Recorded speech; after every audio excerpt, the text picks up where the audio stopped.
A blizzard raged across Minneapolis, where two young sisters were left to freeze inside an abandoned park, their cries swallowed by the storm. They were bruised, broken, and forgotten, meant to vanish into the snow. But destiny had other plans. From the darkness emerged a weary police officer haunted by his past, and at his side, a battle-scarred German shepherd with eyes that burned like amber fire. What happened that night was more than a rescue. It was the beginning of a war against cruelty, corruption, and a man whose sins ran deeper than anyone imagined. This isn't just a story of survival. It's about how trust, courage, and the unlikeliest of bonds can turn despair into hope and strangers into family. Tell me, where are you listening from tonight? Minneapolis was a city swallowed by ice that winter, the kind of cold that gnawed through skin and bone, the kind of cold that made even the street lamps look brittle under their sheaths of frost. On the edge of the city, far from the warm glow of downtown bars and the muffled laughter spilling from holiday parties, lay Franklin Park, a once bustling amusement ground, now left for dead. Rusted swings creaked against chains stiff with ice, their metallic groan carried across the howling wind. A carousel sat like a ghost, its painted horses frozen mid-gallop, their once bright eyes dulled by layers of snow and time. Tonight, the blizzard screamed through every broken gate and shattered bench, as if the park itself had become a mouth howling in pain. In the shadow of a collapsed slide, two small figures clung to each other for dear life. Sophie Carter, 8 years old, was little more than a bundle of bones wrapped in rags. Her dark brown hair stuck in messy tangles against her pale face, and her sharp brown eyes darted constantly, not with childish curiosity, but with the wary vigilance of someone far older than her years. Life had already taught her suspicion. Trust was a luxury she could not afford. Yet even in her thin arms, frail as they were, she carried an unyielding determination to protect the smaller child pressed against her chest. That child was Lily Carter, her 5-year-old sister. Lily was fragile, her small frame trembling violently, her light blonde curls clinging wetly to her forehead, her lips an ominous shade of blue. Her wide blue eyes, once mirrors of innocence, fluttered weakly now, as if the storm outside was dragging her spirit away. She wore only a thin pale pink dress, frayed and torn at the edges, with a flimsy beige coat that did nothing against the fury of Minneapolis's winter. On her feet were tiny shoes with soles cracked open, barely clinging to her frozen toes. In her trembling hands, Lily clutched a battered music box, a small wooden relic that once carried the tender lullabies of their long-lost mother. Its melody, cracked and halting, eked out through the roar of the storm, like a fading heartbeat in a dying world. "Count with me, Lily. 1, 2, 3, Sophie whispered, her breath fogging in the air as she shook her sister gently. Her voice cracked, but she forced rhythm into it, as though numbers themselves could tether Lily to consciousness. Each syllable was a plea, a shield against the cold. The wind lashed across their faces like shards of glass, snow burying their thin shoes deeper into the ice. Sophie pulled the music box closer, winding its fragile key until the lullaby sputtered back to life. Even broken, it carried a warmth they could cling to, the ghost of a mother's voice whispering through the storm. The night might have ended with two little bodies frozen under a bench of rusted iron, but fate had other threads to weave.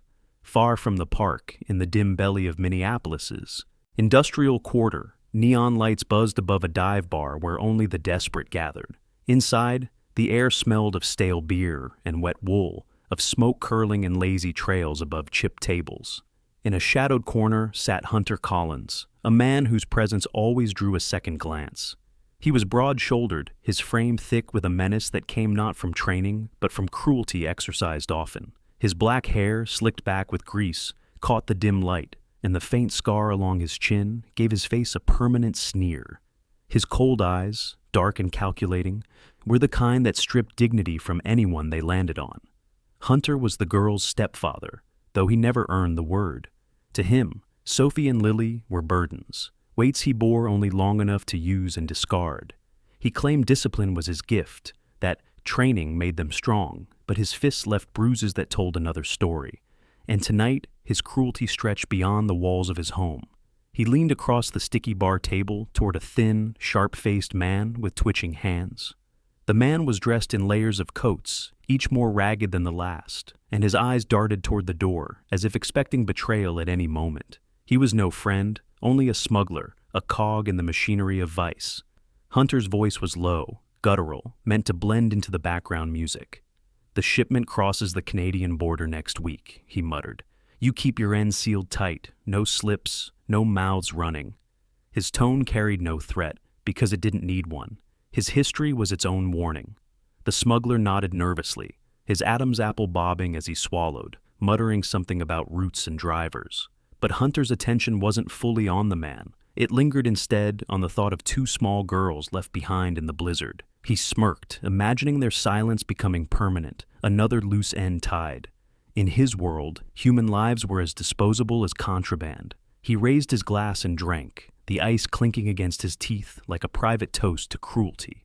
Back in Franklin Park, the storm grew fiercer. The wind shrieked through the skeletons of playground equipment, bending branches until they snapped like brittle bones. Sophie's arms ached from holding her sister, but she refused to let go. Her teeth chattered, her lips cracked with cold, but her eyes stayed open, vigilant. She thought she heard something beyond the scream of the wind, a sound that didn't belong to the storm. A low bark, muffled by the blizzard, carried faintly across the drifts. Her heart skipped. Was it real, or another cruel trick of the wind? She leaned forward, straining her ears. Again, the faint sound, sharper this time. A dog's bark, distant but resolute. Sophie's body tensed, torn between hope and fear. What if it was him? What if Hunter had sent his shadow even here? She hugged Lily tighter, whispering again, "Stay with me, please. 1, 2, 3. But Lily's eyes closed, her body slackening in Sophie's arms. Panic jolted through her like fire in her veins. She shook Lily desperately. "Don't sleep! Not yet!" And then she saw them. At first, only a shimmer in the snowstorm, twin points of light cutting through the dark. Eyes, amber, sharp, glowing like embers in the frozen night. The outline of a powerful figure moved with deliberate steps, fur dusted in white, ears pricked forward against the storm. A German shepherd, 6 years old, battle-worn but proud. His name was Max. His coat was a tapestry of black and tan, thick enough to weather the elements, but marred with the faint scars of training and battles past. His amber eyes glowed with intelligence and a fierce protectiveness, the kind of presence that steadied even the most frayed hearts. Max was no stray. He had once been a working dog, trained for K9 duty, but rejected as unfit after scars and stubbornness earned him dismissal. Yet here he was, the storm catching in his breath, his gaze locked onto the two children, as though fate had called him to this moment. Behind Max, a darker figure loomed in the storm, a man in a heavy winter coat, hood drawn low, boots crunching through snow. His breath misted in clouds, his steps steady and deliberate. The storm tried to swallow him whole, but he pressed forward, drawn by the broken lullaby that still faltered from Lily's music box. His presence was not yet revealed, his face still hidden, his intentions unknown. Sophie's heart pounded against her ribs as she pressed her sister close, her voice a tremor lost in the wind. Who's there?" The blizzard swallowed her words, and in the moment after, the music box gave its last note and fell silent. The world seemed to hold its breath. Sophie's eyes locked on those burning amber lights, and for the first time that night, fear tangled with something else. Hope. The storm roared louder, and then the screen went black. The storm had not eased when the man finally stepped into the open. Snow clung to his broad shoulders, outlining him like a statue carved from the night. His hood fell back as he crouched near the children, revealing a face marked by sleeplessness. Sharp cheekbones, green-gray eyes shadowed with exhaustion, and short brown hair dusted with silver at the temples. This was Michael Carter, a 37-year-old patrol officer assigned to the northern precinct of Minneapolis. He had once been a man of laughter and warmth, but years of night shifts, bitter winters, and a tragedy carved into his past, the death of a younger sister lost in a storm like this, had etched a permanent weariness into his features. Yet beneath that, there lived a patient, steady compassion that guided him into places most men would avoid. At his side, the German shepherd moved first. Max pressed his paws deep into the snow, ears pricked, amber eyes gleaming like sparks through the storm. His muscular frame betrayed years of training, but his coat carried scars that told a story of rejection. He had once been part of a K-9 program, but dismissed after a failed mission left him scarred and stubborn. To some, he was a mistake. To Michael, he was loyalty in its purest form. Tonight, Max lowered his head and nosed toward the small bundle that was Lily, his breath fogging over her frozen hair. Michael stripped off his thick police coat without hesitation, draping it over both girls. The fabric swallowed them whole, but Sophie still trembled, her eyes darting suspiciously to his badge. "You're safe now," Michael said, his voice deep but softened to something close to a whisper. Yet Sophie, with her dark brown hair matted and eyes blazing defiance, muttered through chattering teeth, "This is training. We have to stay strong." Her words carried the cadence of something learned by repetition, not by choice. They cut deeper into Michael than the wind itself. He didn't argue. He simply tightened the coat around them, scooping Lily into his arms as Sophie clung to his sleeve. The patrol SUV was parked at the edge of the park, its headlights glowing faintly against the curtain of snow. Inside, warmth waited like a fragile promise. Michael carried Lily carefully, laying her in the back seat. Sophie climbed in after her, still clutching the battered music box like a talisman. Max leapt up beside them, his body forming a living wall of fur and heat. Michael started the engine, the heater roaring to life. Steam rose from their breath as the frost began to melt from their hair. Lily stirred faintly, her small lips parting in a whisper too weak to form words. Sophie held her hand tightly, refusing to let go. Michael sat behind the wheel, his gloved hands gripping the steering column. For a moment he let the silence settle, save for the hum of the heater and the faint lullaby from the music box. His jaw tightened as Sophie's words replayed in his mind. "This is training." He recognized the mark of control, the way abusers poison children into thinking cruelty was discipline. He wanted to speak, to explain that she was wrong, but the words caught in his throat. Instead, he fixed his eyes on the road ahead, headlights cutting tunnels into the storm. As they drove through the empty streets, Max suddenly raised his head, nostrils flaring. His body stiffened, the ridge of fur along his spine rising. Michael slowed the vehicle, his eyes following Max's gaze toward the snowbank on the side of the road. Something dark protruded from the drift, half buried in ice. Michael pulled over, stepped out into the biting wind, and crouched down. A black nylon bag lay wedged between the branches of a broken fence, its surface dusted with snow. He tugged it free, his boots sinking deep into the drift. Inside the bag were tightly wrapped packages, small bricks of powder sealed in plastic. Drugs. He glanced back toward the SUV, where Max's amber eyes glowed in the dim light, his nose pressed against the glass as though he already knew. Michael shoved the bag under his seat. This wasn't just a case of child neglect anymore. This was the tip of something larger, a crime that ran beneath the frozen streets like a hidden river. The police radio crackled faintly, breaking the silence. A coded alert from dispatch, relayed only to a handful of trusted officers. Michael reached for his phone, the screen glowing against the darkness. A message had arrived from a colleague in narcotics. "Hunter Collins is linked to a smuggling ring moving through Minneapolis. Be careful." Michael's blood chilled, not from the storm, but from recognition. He had heard the name Collins whispered in the court records, attached to minor assaults and unresolved investigations. But smuggling was another matter. It meant Hunter wasn't just a violent man in a household. He was part of a chain that stretched across borders, with resources and reach. Michael stole a glance in the rearview mirror at Sophie and Lily. They were asleep now, curled together under his coat, faces slack with exhaustion. They had escaped one nightmare only to step into another.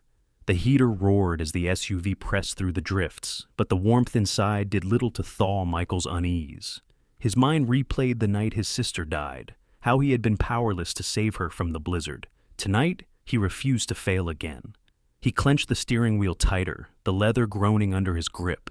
Max shifted in the back, laying his head across Sophie's lap. The girl twitched at the touch, then slowly relaxed, her small hand resting against the dog's fur. For the first time all night, Michael saw the suspicion in her eyes soften. The city loomed ahead, its towers shrouded in frost and shadow. Michael knew the hospital would be their first stop. There, warmth and light waited. But in his chest, a storm raged fiercer than the one outside. This was no longer about rescue alone. It was about uncovering a web of cruelty and corruption that stretched far beyond these girls. And Hunter Collins was at the center. Michael drove on, the snow swallowing their tracks. In the back seat, the music box clicked once more, releasing a broken fragment of a lullaby. It was the sound of survival, fragile but unbroken, carrying them through the storm. The storm had thinned by the time Michael's SUV pulled into the glowing entrance of Hennepin County Medical Center. The hospital loomed like a fortress against the night, its fluorescent lights cutting sharp beams through the lingering flurries. Nurses rushed between automatic doors, their coats snapping in the wind. The city outside might have been swallowed in frost, but here, in these halls, the hum of machines and the urgency of voices gave the illusion of warmth. Michael parked, lifted Lily into his arms, and guided Sophie with a steady hand toward the glass doors. Max trotted close at his side, his paws leaving wet trails across the slick tile as they entered. Inside, a nurse took one look at the girls and shouted for the trauma team. Sophie, reluctant, tried to tug away from Michael's hand, but her legs buckled from exhaustion. Michael steadied her. "Easy," he murmured. His uniform, wet and rimed with frost, drew the attention of the staff, but it was the look in his eyes, haunted yet determined, that silenced any questions. Dr. Emily Green appeared moments later. At 45, Emily was a woman who carried her authority not with coldness, but with quiet command. She was of medium height, her reddish-brown hair clipped neatly at her shoulders, her brown eyes soft but sharpened by years of practice. She wore her white coat over a slate-gray dress, a stethoscope draped like a constant reminder of duty. Emily had once lost a young patient to neglect, an event that carved lines of grief into her otherwise warm face. Since then, she had become uncompromising when it came to cases of abuse. She approached Sophie and Lily with a gentleness that contrasted the storm outside.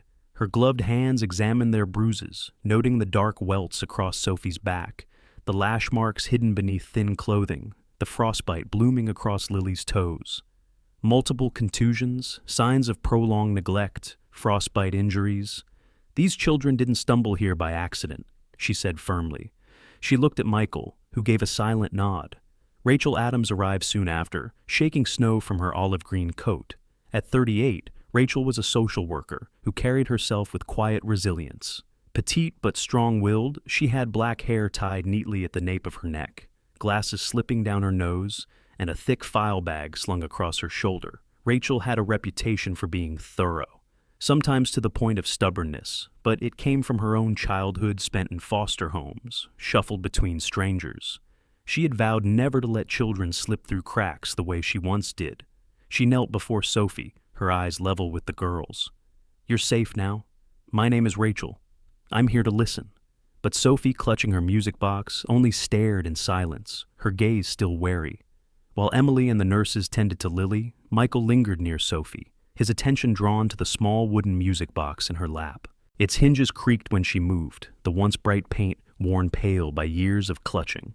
As Sophie fidgeted with it, Michael noticed something odd. The back panel was loose. He crouched, careful not to alarm her. "Can I take a look?" he asked softly. Sophie hesitated, then gave a tiny nod. Michael slid the panel open and found a hidden compartment. Inside, wrapped in tape, was a micro SD card no bigger than his fingernail. Michael exchanged a sharp glance with Rachel. Together, they inserted it into a hospital computer in a side office. The screen filled with audio files, each tagged by date. The most recent file was labeled only by a timestamp. Michael clicked play. The sound of Hunter Collins' voice filled the small office like a poison. A child's sobs echoed faintly beneath his furious shouts. "Cry louder," Hunter roared. "I don't care. You'll learn. I've got deliveries waiting. Do you hear me? Deliveries! No one delays me." A thud, followed by a pained whimper, punctuated the recording. Michael's jaw tightened, his fists clenching at his sides. The words were more than proof of abuse. They were proof of something bigger, something darker. Rachel pressed a hand to her mouth, eyes brimming with fury and grief. "This isn't just evidence of assault," she said. "He mentioned deliveries. If this ties him to smuggling—" Her voice trailed, but the implication hung heavy in the room. Outside in the hallway, Max growled low, the sound vibrating in his chest. His ears flicked back and forth, his body rigid with alertness. Michael's instincts kicked in. He hurried out, his boots striking the tile. Through the glass doors of the emergency wing, he caught a glimpse, a black SUV idling across the street. The driver's face was obscured by a shadowed hood, but the glow of a cigarette briefly illuminated a rough jawline. The vehicle's license plate was covered by a plastic shield that reflected light, rendering it unreadable. As soon as Michael stepped outside, the SUV peeled away, tires screeching against ice. He sprinted to the edge of the lot, Max barking furiously beside him, but the vehicle vanished into the storm-darkened streets.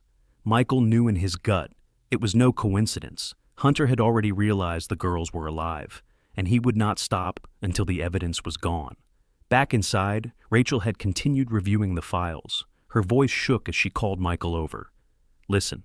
She replayed another clip. This time Hunter's tone was lower, almost conspiratorial, but still filled with venom.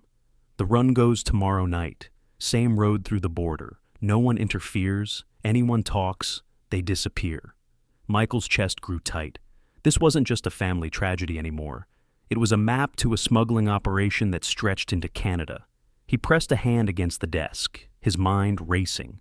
If Hunter had risked leaving the girls to freeze, it wasn't only cruelty, it was a cleanup, a way to silence potential witnesses to his double life. In the trauma room, Lily stirred weakly under heated blankets. Sophie remained by her side, clutching Max's fur as though the dog was the only solid thing in her fractured world. Michael returned to them, resting a steadying hand on Sophie's shoulder. He didn't speak. There were no words to erase the terror she had lived. But he could promise something else. She would not face it alone again. Rachel closed the laptop, tucking the card into an evidence bag. Her eyes met Michael's. "This is bigger than social services. If he's tied to a smuggling ring, law enforcement at the federal level will need to see this." Michael nodded, though the thought of escalating the case sent a ripple of unease through him. He had uncovered something meant to stay hidden, and men like Hunter didn't forgive. The storm outside had settled to a whisper. But inside the hospital, the tension only deepened. For the first time, the pieces aligned. 2 children left in the snow, a music box hiding secrets, and a man whose sins stretched far beyond the walls of his home. And now, Hunter knew the trail pointed straight to him. The snow had not ceased by the time Michael Carter returned home that evening. His apartment was small, tucked in the second floor of a weathered brick building in South Minneapolis. But to him, it had always been more a shelter than a home. The radiators clanked with effort, pushing thin warmth into the narrow hallways. Tonight, he moved quickly, carrying Sophie and Lily through the stairwell, Max trotting close at his side. Both girls were exhausted from the ordeal of the hospital, Sophie clutching her music box with white-knuckled hands, Lily dozing against his shoulder. Michael guided them into his living room, turning on the lamps and adjusting the thermostat until the room glowed warm against the storm outside. His apartment was sparsely furnished, bookshelves lined with case files, a modest couch, and photographs of his sister, who had died years ago in a blizzard that still haunted him. Sophie's sharp eyes lingered on those photos, noticing the girl's resemblance to herself, but she said nothing. Michael led the children to a small spare room he had prepared, piling blankets high on the bed. Max circled once, then lay across the threshold like a silent guard. Michael had only just sat down at his desk to review the evidence bag when the night shattered. The lock rattled, then splintered under a sudden force. The apartment door burst open, wind and snow crashing inside like a living thing. Max's head snapped up, ears flat, teeth bared. Michael had only seconds to react. He scooped Sophie and Lily into the spare room, slammed the reinforced door, and whispered through the crack, "Stay quiet. Stay with Max." Max, however, had already lunged into the hallway, his growl deep enough to rattle the floor. Hunter Collins stood framed in the doorway, a black shadow against the swirl of snow. His leather jacket was soaked, his face twisted with fury, his scarred chin catching the lamplight. His cold eyes glinted with recognition as they locked on Michael. He moved fast, brandishing a heavy wrench. Michael met him head-on, shoving him back into the hallway. The 2 men collided against the wall, fists and metal striking in a frenzy that matched the storm outside. Max lunged, sinking his teeth into Hunter's forearm. The smuggler howled, swinging wildly, but the dog held on, his amber eyes burning with determination. Blood spattered across the snow-covered threshold, but Max refused to release his grip. Sophie, huddled with Lily behind the door, pressed her ear to the wood, trembling. She whispered to her sister, "He's not getting us. Not this time." The fight crashed into the living room, lamps toppling, glass shattering under their weight. Michael was strong, but Hunter was fueled by desperation. His breath stank of smoke and rage, his fists slamming with the violence of a cornered man. Yet Michael's years of patrol had taught him to withstand more than fists. He ducked, twisted, forced Hunter against the wall, his forearm pressing into the man's throat. "It's over," Michael growled. But Hunter only laughed, a bitter sound that made Sophie cover Lily's ears. "Over?" he spat, choking against the pressure. "I'm just one piece. You hear me, Carter? Just a link in the chain. You can't stop the rest. You don't even know how deep it goes." His words echoed through the apartment, louder than the storm outside. Max tightened his bite, his body shaking with the effort. Michael saw blood matting the fur along his shoulder, a glancing blow from Hunter's wrench. But still, the dog refused to let go. Just as Hunter swung his free arm to strike again, the sound of boots thundered up the stairwell. A heavy voice barked commands, and then the room filled with uniforms and flashing lights. Sergeant Mark Davies was the first through the door. A man in his mid-40s, Davies was built like a wall, his frame thick and unyielding, his short blonde hair plastered to his head by melted snow. His face, square and stern, rarely betrayed emotion, but tonight his eyes flashed with controlled fury. "Collins," he barked, "drop it." Within seconds, officers swarmed, pulling Hunter down, wresting the wrench from his grip. Hunter struggled, spitting curses, blood dripping from his arm where Max's teeth had marked him. He twisted against the cuffs, glaring up at Michael with venom. "You think you've won? You think this ends with me?" he snarled. "There are shipments, Carter. Every night they move. Every mile the city turns its head. You can't stop it. You're just one man against a network." His voice cracked with manic laughter as the officers forced him down the stairwell. The apartment fell silent except for the ragged breathing of those who remained. Michael leaned against the wall, chest heaving. Max finally released his grip, panting, his shoulders slick with blood. Sophie burst from the safe room, Lily clutching her hand. The girls ran to Max, falling to their knees beside him. Sophie's eyes brimmed as she hugged the dog's neck. "You saved us," she whispered, her small voice trembling. Lily buried her face in his fur, crying openly. For the first time, the sound was not of despair, but of release. Michael knelt beside them, resting his hand on Max's head. His green-gray eyes softened as he looked at the children. In their tears he saw something fragile, trust beginning to form. For years he had lived with the guilt of a sister lost to a storm he couldn't fight. Tonight, with Max, he had broken that cycle. He had kept 2 children alive through a blizzard and a monster's rage. Outside, the wail of sirens faded into the distance as Hunter was carried away. Yet his words lingered, colder than the snow. Michael knew this was only the beginning. Hunter was a link, nothing more, and behind him stretched a chain that threatened to strangle the city itself. The courthouse was dressed for winter, its marble floors wet with melted snow, tracked in by boots and coats, its tall windows rimed with frost. Minneapolis outside was muffled in white, but within the chamber, the tension was sharp as ice. The gallery hummed with anticipation. Journalists scribbled, officers stood stiff at the edges, and ordinary citizens leaned forward, hoping to glimpse justice.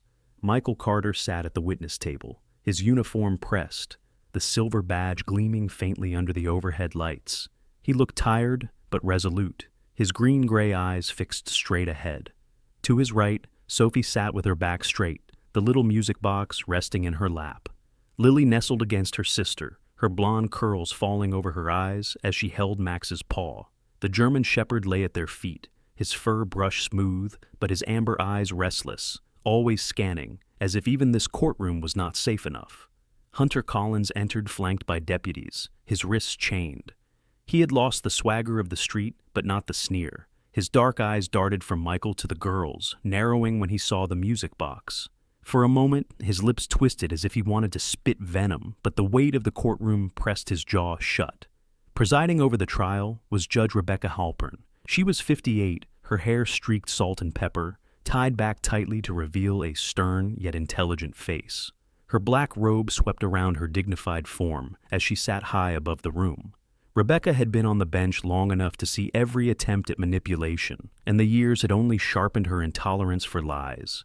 Her voice, calm but resonant, carried authority that silenced the gallery. This court will come to order. The prosecution began with Dr. Emily Green. Standing at the podium, her reddish-brown hair neatly brushed back, she spoke with the precision of years in medicine. Her testimony was methodical. Photographs of contusions, descriptions of frostbite, the certainty that such injuries came from deliberate neglect, not accident. Her voice softened only when she glanced at Lily and Sophie. "No child deserves to be treated as these girls were," she said. Next came Rachel Adams, social worker. Petite, steady, glasses slipping slightly as she adjusted her notes, she described the children's condition upon intake, the nights of hunger they had endured, and the psychological harm. "They still flinch at raised voices," Rachel said, her own voice tight with remembered pain. "That is not discipline, that is terror." Then the most damning evidence was played. Michael set the micro SD card into the court system. The speakers crackled, and then Hunter's own voice poured out, raw and cruel. "Cry louder! I don't care! You'll learn. I've got deliveries waiting. Do you hear me? Deliveries. No one delays me." The sound of Sophie's sobs, Lily's whimpers, and the sharp thud of a blow echoed across the courtroom.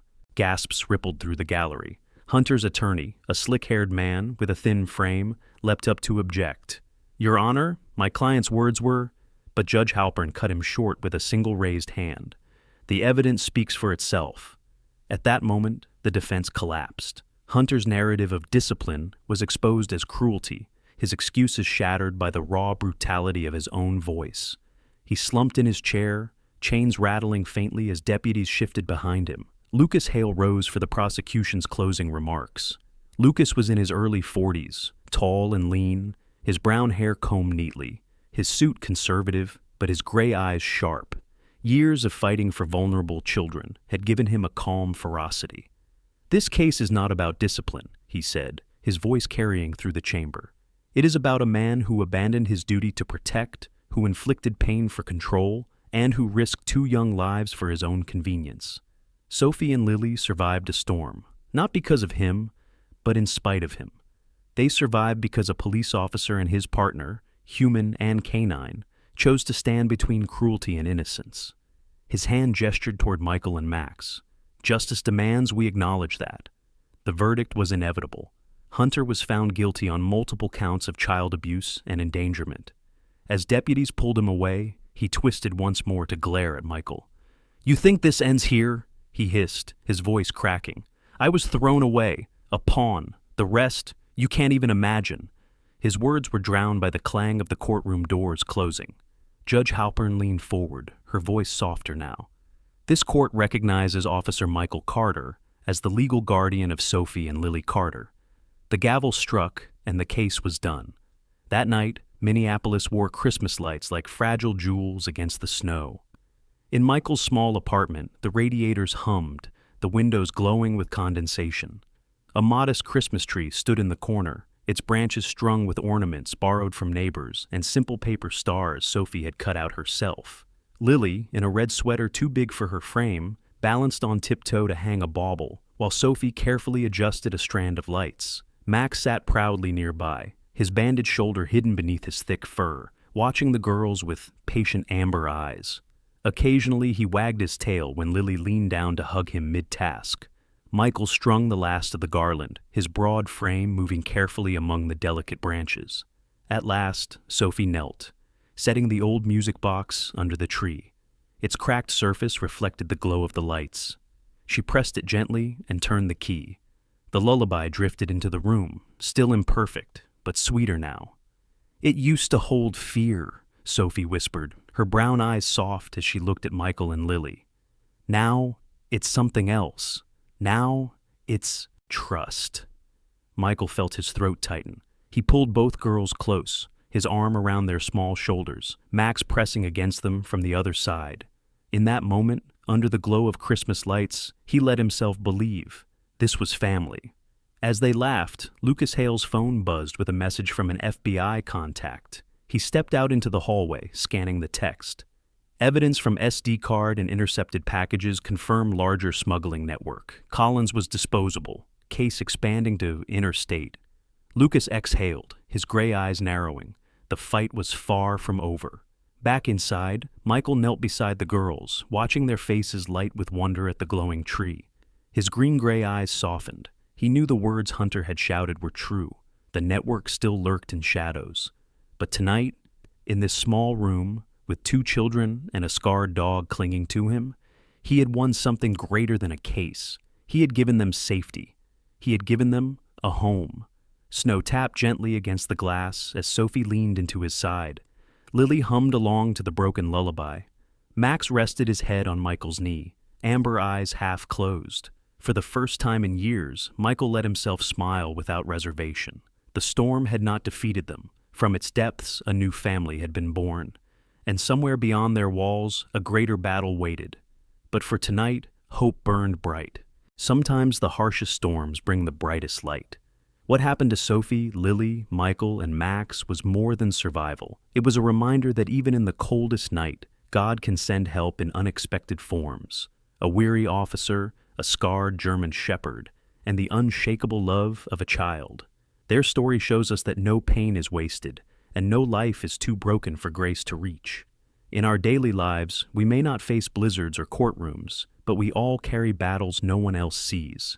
And yet, just like this family found hope, we too can discover that God's hand works quietly, through people, through moments, through what the world calls coincidence, but we know as miracles. If this story touched your heart, share it with someone who needs encouragement today. Leave a comment, tell us where you are listening from, and if you believe that,